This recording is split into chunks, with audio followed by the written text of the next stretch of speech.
पुढील कार्यक्रम प्रसारित करणारे आहेत जॉयसमेर मिनिस्ट्रीचे मित्र आणि भागीदार.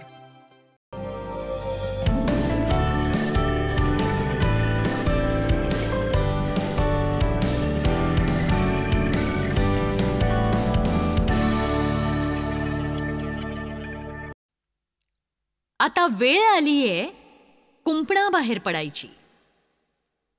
आणि इथे मी स्वतःसाठी कुंपण घातलंय. इथे बसून संदेश देता यावा म्हणून, आणि मी इथून पडू नये अशी अपेक्षा आहे. आता बघा, इथे देवाचं राज्य आहे आणि त्यात इथे आपल्यासमोर जग आहे. आणि आता नाही तर नंतर तुम्हाला निश्चय करायचा आहे की तुम्ही कुठे असणार आहात.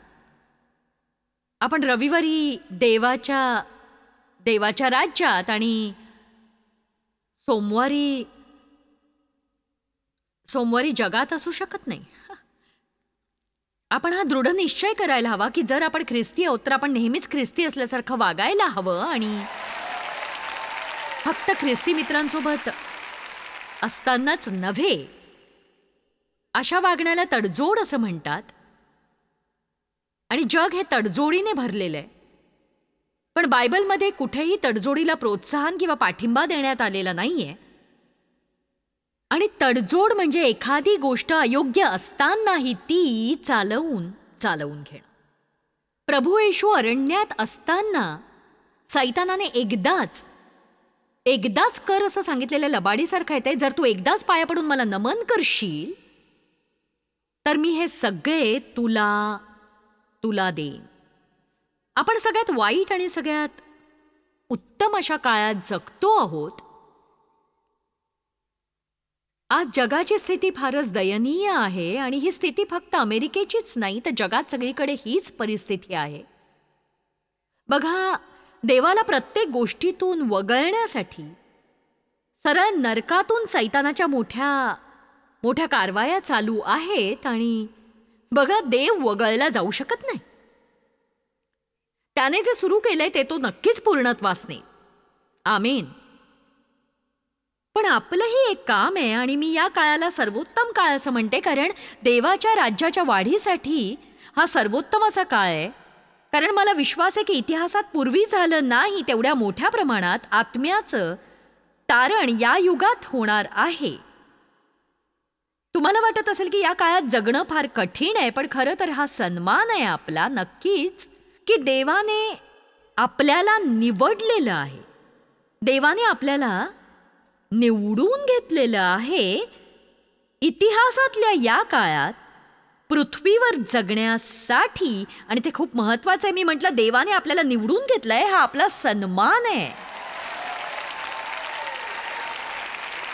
पण इतिहासात कदाचित पूर्वी कधी असं घडलं नसेल की सुवार्तेच्या घोषणेसाठी देव आपल्यावर अवलंबून आहे. आपल्या जीवनशैलीद्वारे लोकांना नीतिमत्वाची तहान आणि भूक लागावी अशी देवाची इच्छा आहे. फक्त संदेशाद्वारे नवे संदेश देणं चांगलंच आहे, ते गरजेचं आहे. आपण संभाषण करायला हवं, हरवलेल्यांशी बोलायला हवं. पण बोले तैसा चाले असं नसेल तर बोलणं व्यर्थ आहे. मग यालाच ढोंगी ख्रिस्तीत्व असं म्हणतात. आणि ढोंगी ख्रिस्ती लोकांमुळे जगात हरवलेल्यांना फार फार मोठा मोठा मोठा अडथळा तयार होतो. आमेन. ते आपल्याला कुंपणावर पाहू शकत नाहीत. ते नक्कीच तुम्हाला तडजोड करायला आणि मर्यादा ओलांडायला लावतीलच. मी काय म्हटलं ते तुम्ही ऐकलत का? तुम्हाला तडजोड करायला लावणारे लोकच नंतर तुमचा अपमान करतील. हे एका परीक्षेसारखं असतं. त्यांच्याद्वारे सैतान आपल्याला पारखतो. आणि मला पूर्ण खात्री आहे की माझी अशी खात्री पटायला बराच काळ लागलाय, पण माझा विश्वास आहे की जर तुम्ही रात्रभर यावर मनन केलं तर तुमच्या लक्षात येईल की ख्रिस्ती लोकांची स्थिती किती दयनीय आहे. हे अगदी कटू सत्य आहे. कोमट. प्रभू येशूने म्हटले, तू शीत किंवा उष्ण असतास तर बरे होते. तू काहीही केलंस तरी कोमट असू नये. बघा, आपल्यालाही शीतपेय आवडतात किंवा वाफाळता चहा आवडतो, पण कोणालाही कोमट आता मी एका मिनिटात हा शास्त्रभाग तुमच्यासाठी वाचणार आहे, पण खरं सांगायचं तर मला कधीच धैर्य झालं नाही की मी तुला माझ्या तोंडातून ओकून टाकीन. याचा अभ्यास करण्याचं मला यापुढे अभ्यास करायचा नाही, पण मला ठाऊक आहे की देवाच्या राज्यात मला अगदी उकळतं असायचंय. आता मी जेव्हा म्हटलं की मी इथे कुंपणावर बसले आणि लोकांनी कुंपणावर राहायला हवं, तेव्हा त्याचा अर्थ किती जणांना कळलाय बघा. कदाचित ते नरकात न जाण्या एवढे बचावले गेले असतील. आणि मी जे म्हटलंय ते अगदी खरं आहे. 1976 मध्ये पवित्र आत्म्याने भरलं जाण्याआधी मी फक्त माझ्या धार्मिक होडीत तरंगत होते. प्रभू येशूवर माझी प्रीती होती, पण माझी त्याच्यावर पूर्ण हृदयाने प्रीती नव्हती. मी पूर्णपणे त्याची नव्हते. माझ्यात पवित्र आत्मा होता, कारण नव्याने जन्म झालं की पवित्र आत्मा मिळतोच, पण पवित्र आत्म्याला मी मिळाले नव्हते. रविवारी सकाळी थोडा वेळच मी त्याला मिळायचे, पण मी पूर्णपणे त्याची नव्हते. आणि मी नेहमी म्हणायचे, नरकातून वाचण्या एवढा येशू मला मिळालाय, पण विजय मिळवण्या एवढा तो मला मिळाला नव्हता. आणि बघा, जर तुम्ही असं जीवन जगत असाल आणि मी तुमची शिक्षक असले तर त्यात माझी काही चूक नाहीये, कारण जे मला प्रभूपासून मिळतं ते सगळं मी तुमच्यापर्यंत पोहोचवते. आणि मग ते ऐकण्याची तुमची इच्छा असो किंवा नसो, देवाने मला जे सोपवलंय ते मी पार पाडते, कारण आपण कठीण समयात जगतो आहोत. आणि तुम्ही कुंपणावर असाल तर मी पूर्ण शक्तिनिशी तुम्हाला कुंपणाच्या योग्य दिशेला म्हणजे देवाच्या राज्यात ढकलण्याचा प्रयत्न करीन. आमेन. तुम्ही म्हणाल, आपण तर मनाविषयी बोलत होतो ना? हो, खरं आहे. आपण बोलत होतो कलसेकरास अध्याय 3 वचन 1 आणि 2 विषयी, जो आज आपला मुख्य शास्त्रभाग आहे. आणि ते म्हणतं की तुम्ही ख्रिस्तासह उठवले गेला आहात. इथे किती जणांचा नव्याने जन्म झालाय? ठीक आहे, तर हे तुमच्यासाठीच आहे. मग जर तुम्ही ख्रिस्ताबरोबर उठवले गेले आहात आणि त्याच्या पुनरुत्थानामध्ये तुमचा वाटा आहे, तर ख्रिस्त देवाच्या उजवीकडे जेथे बसला आहे तेथल्या वरील गोष्टी मिळवण्याचा कसोशीने यत्न करा. आणि वरील गोष्टींकडे मन लावा आणि तिथेच मन लावून ठेवा, पृथ्वीवरील गोष्टींकडे नव्हे. आणि वरील गोष्टींकडे मन लावा आणि तिथेच आपलं मन लावून ठेवा. पृथ्वीवरील गोष्टींकडे मन लावू नका, पृथ्वीवरील गोष्टींकडे. आता याचा अर्थ असा नाही आपण सतत विचार करावा की आपण स्वर्गात जाऊ, देवदूत येईल आणि मग स्वर्गात गेल्यावर काय होईल. तर याचा अर्थ असा की आपण जीवनातल्या महत्वाच्या गोष्टींवर लक्ष केंद्रित करावं आणि व्यर्थ गोष्टींकडे दुर्लक्ष करायला शिकावं. आणि खरं तर मी स्वतःही ते केलंय. पुष्कळदा आपण आपल्या क्षुद्र समस्यांविषयी विचार करण्यात आपला वेळ वाया घालवत असतो. कारण बघा, देवाविषयी आपण जितका जास्त विचार करू आणि त्याचं राज्य वाढवायला आपण जितकं झटू, तितक्याच आपल्या समस्या सुटत जातील. आमेन. निग्रही मना एवढं बलवान काहीच नाही. याचं सामर्थ्य मला चकित करतं. तुम्ही तुमच्या कल्पनेपेक्षाही अधिक बलवान आहात, पण तरीही मला या मनाचा आणि त्याच्या क्षमतेचा थांग लागलेला नाही. पण जेव्हा तुम्ही आपल्या मनाचा निग्रह करता, बघा, मला हे म्हणायचं नाही की आपण मनाचा निग्रह करून देवाशिवाय सगळं काही करू शकतो, पण जे काही प्रभूला अपेक्षित आहे ते करण्याची क्षमता तो आपल्याला देत असतो. पण त्यासाठी आपण त्याच्या इच्छेशी सहमत व्हायला हवं, संपूर्ण हृदयाने आणि मनाच्या पूर्ण निग्रहाने. मी माझी इच्छा देवाच्या इच्छेशी जोडलेली आहे. देवाने आपल्याला स्वेच्छा दिलेली आहे आणि हे सौभाग्य असलं तरी ती एक मोठी जबाबदारी ही नक्कीच आहे. आमेन. मला वाटेल ते सगळं मी करू शकते, पण बायबल म्हणतं की जशी पेरणी तशी कापणी. हा आध्यात्मिक नियमच आहे, गुरुत्वाकर्षणासारखा. मी जर हवेत वर काही फेकलं तर ते खाली येणारच आहे. जशी पेरणी तशी कापणी. आणि म्हणून मी माझं मन केंद्रित करून ते स्थिर ठेवण्यावर विश्वास ठेवते. आणि हे माझ्या जीवनातल्या वेगवेगळ्या लहान आणि व्यावहारिक क्षेत्रांमध्ये कार्यकारी ठरलंय. पण आज मी तुम्हाला माझ्या व्यतिरिक्त आणखी एक गोष्ट सांगणार आहे, कारण मला ती मनोरंजक वाटते. माझ्या ओळखीच्या एका वकिलाची पत्नी विमान प्रवास नेहमी टाळायची. ती उडायला घाबरायची. ती विमानात नव्हतीच बसत. अनेक वर्ष त्याच्या व्यवसायामुळे तो नेहमी एकटाच प्रवास करायचा आणि ती घरी राहायची. तिने मुलांचं संगोपन उत्तम केलं. ते एकत्र तेव्हाच फिरायला जायचे जेव्हा ते गाडीने प्रवास करायचे. त्यामुळे ते फार लांब जाऊ शकत नव्हते. आणि मी तिला न घाबरण्याविषयीचं माझं सर्वोत्तम भाषण दिलं आणि ती तयार झाली. हो, मी आता घाबरणार नाही. पण ती कधीच यशस्वी झाली नाही. आणि मग अगदी अचानक माझ्या कानावर आलं की ती आता नवऱ्याबरोबर सगळीकडे विमानातून उडतीये आणि ते दोघं नेहमी एकत्र जातात. मी विचारलं नेमकं काय घडलं. ते या आठवड्यात इथं आले होते तेव्हा मी विचारलं हे कसं घडलं, तू कशी काय विमानातून उडायला लागलीस. ती म्हणाली मी फक्त मनाचा निग्रह केला. आणि मलाही हे फार मजेशीर वाटलं. ती म्हणाली माझ्या एका मैत्रिणीने म्हटलं तू फक्त घाबरायचा निर्णय घेतलायस. ती म्हणाली आता मी घाबरणार नाही, मी आता विमानात बसेन. आणि मला हे फार आवडलं. मी आता हे करीनच. मी आता घाबरत राहणार नाही, तर मी आता हे भीत भीत करणार. आणि मी खरं सांगते, लोक जेव्हा येशूकडून चमत्काराची अपेक्षा करत होते, मला वाटतं हे योहान अध्याय 3 मध्ये त्यांची इच्छा होती की त्याने लग्नात पाण्याचा द्राक्षरस बनवावा.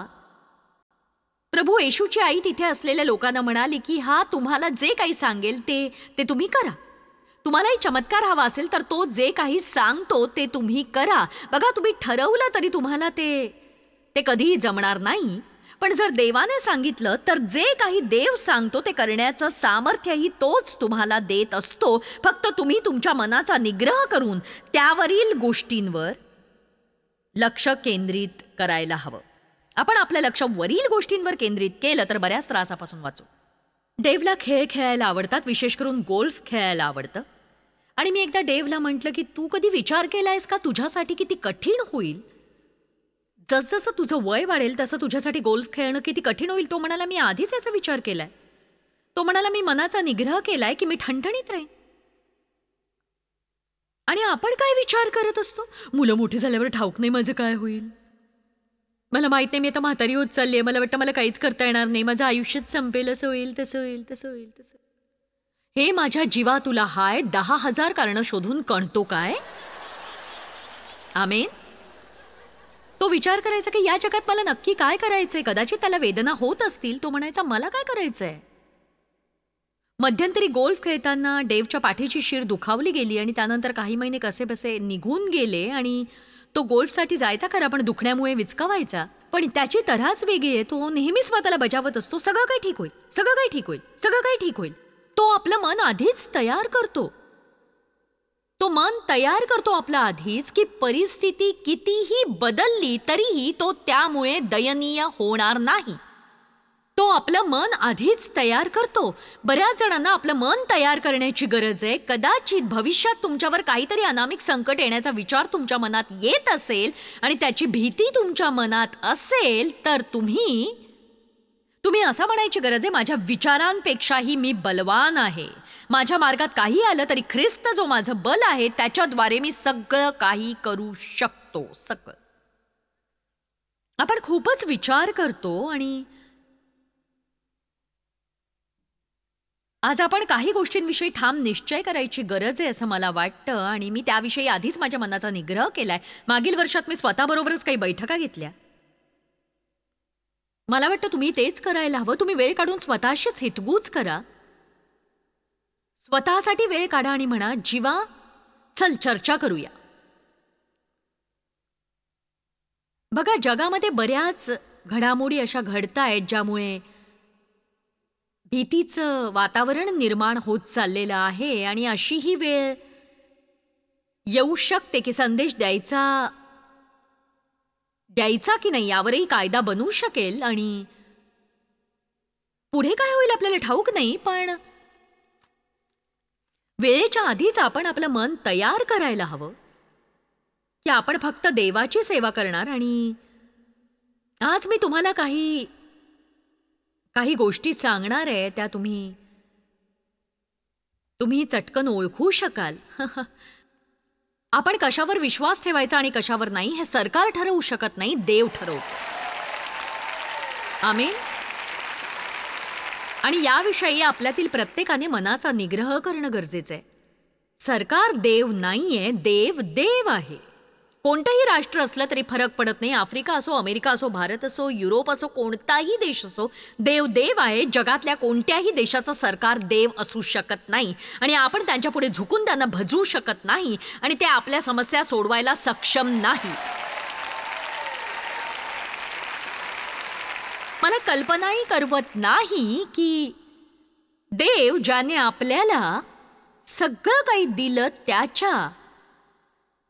त्याच्याऐवजी जेव्हा आपण दुसरीकडे आपल्या समस्या सुटण्याच्या आशेने पाहतो तेव्हा तो खरंच किती दुखावत असेल.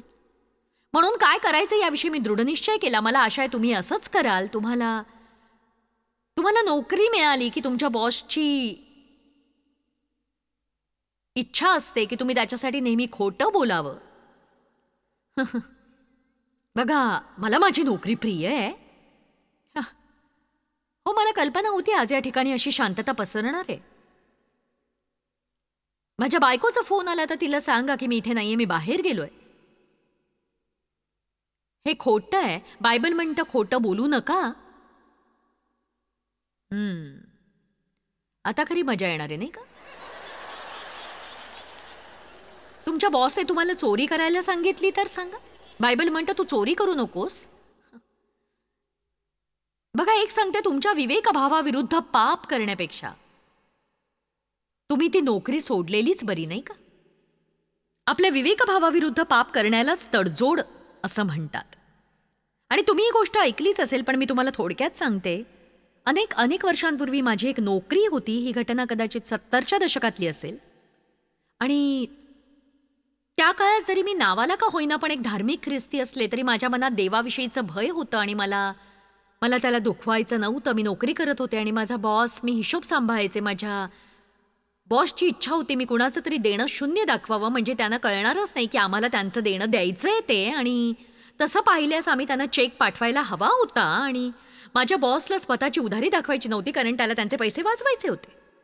म्हणून प्रत्येक महिन्याच्या शेवटी जेव्हा मी सगळा हिशोब मांडायचे तेव्हा मेल करण्यापूर्वी तो स्वतः ते तपासायचा आणि मी तयार केलेल्या हिशोबाच्या यादीत तो बदल करायचा आणि त्यातली काही रक्कम मला रद्द करायला सांगायचा आणि मग तो ती यादी पुढे पाठवायचा. आणि मग मला माहित होतं की ते पैसे चोरण्यात माझा हात आहे. आणि बघा, मी त्या बाबतीत स्वतःशीच अनेक प्रकारे वाद घातला, कारण मला माझी नोकरी गमवायची नव्हती आणि देवाला न दुखावण्याचा मार्गही मला शोधायचा होता. मला काय म्हणायचे कळलं का तुम्हाला? मला नोकरीची गरज होती, चांगल्या नोकरीची. देव आणि माझ्याकडे फक्त एक कार होती आणि आम्ही एकाच क्षेत्रात काम करत होतो. म्हणजे ती नोकरी का गरजेची होती याची अनेक कारणं माझ्याकडे होती. बघा, तेव्हा मी नुकतंच $1200 माझ्या दातांचं काम काढलं होतं. त्यावेळेस ही रक्कम आत्ताच्या तुलनेत फारच मोठी होती आणि माझ्या दातांचं काम अर्ध झालं होतं आणि ते मला पूर्ण करायचं होतं. आणि मी नोकरी सोडली असती तर ते पूर्ण करायला माझ्याकडे पैसे नसते. मी त्या रात्री झोपू शकले नाही आणि मी रात्रभर कूस बदलत होते. आणि शेवटी मी निर्णय घेतला की माझी नोकरी गेली तरीही मी माझ्या बॉसला पैसे चोरायला मदत करणार नाही. बघा, तुमचा निर्णय महत्वाचा आहे आणि मला वाटतं ती माझ्यासाठी परीक्षा होती आणि त्यात मी उत्तीर्ण झाले नसते तर आज मी इथे तुमच्यासमोर नसते. आणि मला याची पूर्ण खात्री आहे. तर मी तुम्हाला एक सांगते, देवाने तुमच्यासाठी किती मोठ्या गोष्टी ठेवल्यात याची तुम्हाला कल्पनाच नाहीये. पण ज्या गोष्टींपुढे तुम्ही झुकता त्या गोष्टी तुमचा आशीर्वाद हिरावून घेत असतात, हे लक्षात घ्या. म्हणून नेहमी देवाला साथ द्या, आपल्या शरीराला साथ देऊ नका. आपल्या देहाचे विचार पवित्र आत्म्याच्या प्रेरणेच्या अगदी विरुद्ध असतात. आपण अनेक गोष्टींचा विचार करू शकतो. मी देखील विचार करत होते, मी आणि डेव दोघंही इथं काम करतो, आमच्याकडे दुसरी कार नाही, त्यामुळे मी नोकरी गमावू शकत नाही, blah blah blah blah blah blah. पण बघा, देवासमोर अशी कारणं देणं अगदी मूर्खपणाच आहे. कारण तो सगळं जाणतो आणि म्हणून मी तो निर्णय घेतला. पण बघा, जेव्हा तुम्ही देवाशी झुंज देऊन योग्य निर्णय घेता तेव्हा तुमची शांती परतते, नाही का? आणि मला ठाऊक आहे की या सभागृहात अनेक लोक आहेत आणि हा कार्यक्रम टीव्हीवर दाखवण्यात येतोय आणि तो संपूर्ण जगभरात प्रसारित होणार आहे. कारण असे अनेक लोक आहेत जे अशा समस्यांशी झुंज देत आहेत, लढतायत ते. आणि तुम्ही तुमच्या मनाशी वाद घालत आहात नेमकं काय करायचं म्हणून. पण सगळेजण हेच करतात. बघा, देवाला सगळ्यांची पर्वा नाहीये, तो तुमच्याशी बोलतोय. आणि जर तुम्ही एकच अशी व्यक्ती असाल जी जगात ख्रिस्तासाठी उभी राहून चमकू शकते तर ख्रिस्तासाठी चमकण्याचं आव्हान स्वीकारा तुम्ही. आमीन. आणि एक लहानशी गोष्ट आहे जी तुम्ही करू शकता आणि ती आहे #चमकणं. आणि माझा संदेश चालू असताना नव्हे तर तो संपल्यावर जर तुम्ही निर्णय घेतला की मी संदेश संपवल्यावर जर तुम्ही निर्णय घेतला की तुम्ही प्रभू येशूसाठी आधीपेक्षा जास्त चमकाल तर तुम्ही जगाला कळू द्या की मी तो निर्णय घेतलेला आहे. मी तडजोड करणार नाही, मी कोमट असणार नाही, मी कुंपणावरून उतरेन, मी अधिक चमकेन. कारण आपण जगाचा प्रकाश आहोत. आमेन. मग मी दुसऱ्या दिवशी माझ्या बॉसला जाऊन भेटले. मी कामावर लवकर पोहोचले आणि म्हटलं की बघा मी ख्रिस्ती आहे. त्याला प्रभावित करायचं होतं म्हणून नव्हे, पण मी म्हटलं मी ख्रिस्ती आहे आणि मी फार थरथरत होते कारण मी घाबरले होते. मी म्हटलं मी ख्रिस्ती आहे आणि मी हिशोबात घोळ करू शकत नाही, कारण मला वाटतं माझाही तुमच्या चोरीत हात आहे. मी पुढे म्हटलं मला ठाऊक आहे आपला विश्वास एक नाहीये, पण असं करणं म्हणजे माझ्या विवेकभावाविरुद्ध जाणं आहे. मला माझी नोकरी गमवायची नाहीये, पण मी असं करू शकणार नाही. तो खूप तणतणला, चिडला आणि म्हणाला की चल इथून निघून जा, जाऊन कामाला लाग. आणि मी तो दिवस याच भीतीत घालवला की तो कधी बाहेर येईल, मला हाकलून देईल. आणि ऑफिस सुटण्याची वेळ झाली आणि तो बाहेर आला आणि माझ्यासमोर त्यांनी काही कागद ठेवली आणि म्हणाली तू त्यांना फक्त चेक पाठव. आणि पुढे ऐका, नंतरच्या काही वर्षांमध्ये मला फक्त मिळाली बढती बढती बढती बढती. पण खरं सांगायचं तर पदोन्नतीसाठी लागणारं शिक्षण माझ्याकडे मुळीच नव्हतं आणि माझ्या बॉस व्यतिरिक्त इतर कुणालाही माझ्या एवढा अधिकार नव्हता. मला इतकी बढती मिळाली होती आणि हे खरंच खूप छान होतं माझ्यासाठी, कारण तो माझ्या ख्रिस्तीत्वाशी सहमत नव्हता, पण माझ्या योग्य निर्णयाचा तो सन्मान करू पाहत होता आणि हे महत्वाचं होतं. बघा, मला असेही काही लोक ठाऊक आहेत जे प्रभूसाठी खंबीरपणे उभे राहिले. आणि बघा, माझी इच्छा आहे की तुम्ही आज निर्धार करावा. मला ठाऊक नाही हे तुमच्यासाठी किती महत्वाचं आहे ते, पण हे तुम्हाला आत्ता महत्वाचं वाटत नसलं तरी पुढे वाटेलच ते महत्वाचं. कारण अशी वेळ येते जिथे तुम्हाला निर्णय घ्यावे लागतील आणि तुम्हाला नाती दृढ करण्याचा निर्णय घ्यावा लागेल. तुम्हाला नवीन मित्र शोधण्याचा निर्णय घ्यावाच लागेल. तुम्हाला इतरांशी अधिक चांगल्या प्रकारे वागण्याचा निर्णय हा घ्यावाच लागेल. आणि बघा, काही ठिकाणी जाणं तुम्हाला टाळावं लागेल. आपल्याला खंबीरपणे उभं राहण्याचा निर्णय हा घ्यावाच लागेल. फाजील धर्मवेडेपणा नव्हे तर ख्रिस्तावरील विश्वासाचा आवेश आपल्यात असायला हवा, तो जास्त महत्वाचा. आमेन. आणि एक सांगू का, तुम्ही ते कराल, तुम्ही दृढ निश्चय कराल. हा संदेश तुम्हाला निराश करणार नाही. तुमच्यातील प्रत्येकाला निर्णय घ्यायचा आहे, पण अनेकदा आपल्याला कोणीतरी चौकटीवरून ढकलून असं म्हणायची गरज असते. एक सांगू, तुम्हाला स्वतः करावं लागलं तर तुम्ही ते तुमच्या जगाच्या कोपऱ्यात करा. आणि जर मला हे करायचं असेल तर मी ते माझ्या मर्यादेत करावं. कदाचित तुम्हाला हे तुमच्या कुटुंबात करावं लागेल, स्वतः पुढाकार घेऊन. पण आपण जगभर विखरलेले असलो तरी आपण एकत्र आहोत. आपण एक मोठं कुटुंब आहोत. आमेन. मी तुम्हाला एक सांगते, मी प्रभूसाठी लज्जित होते. ज्या प्रकारे लोक देवाविषयी बोलतात आणि जी उद्धट भाषा लोक वापरतात, आणि त्याचं खरंच मला दुःख होतं. बऱ्याचदा मला वाटतं मी देवाची बाजू हिरिरीने मांडावी. साहजिकच हा एक मूर्खपणा आहे, पण मला वाटतं देवाची प्रतिष्ठा राखण्याची आपली जबाबदारी आहे, जी आपण पार पाडायला हवी. आणि बघा, ख्रिस्ती विश्वासाची प्रतिष्ठा राखणं हे फार मोठं काम आहे असं नाही. ख्रिस्ताला प्रगट करणं हे ते आहे. आपण चौकटीतून बाहेर पडण्याची वेळ आलेली आहे. आपण ख्रिस्तासाठी उभं राहण्याची, चमकण्याची आणि प्रखरतेनं चमकतच राहण्याची वेळ आली आहे. आपली मनं तयार करा. तडजोड करू नका. चौकटीतून बाहेर या. येशूसाठी चमका. देवाची इच्छा पूर्ण करण्याचा चंग बांधा तुम्ही.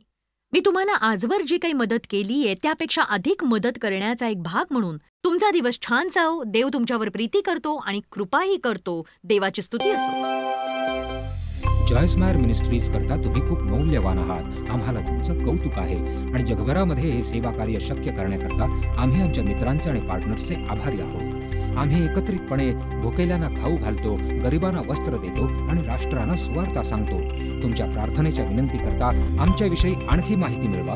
जॉयसच्या कॉन्फरन्सच्या तारखा पहा आणि ख्रिस्ताची प्रीती जगभरामध्ये पसरवण्याकरता आमचे सहभागी व्हा.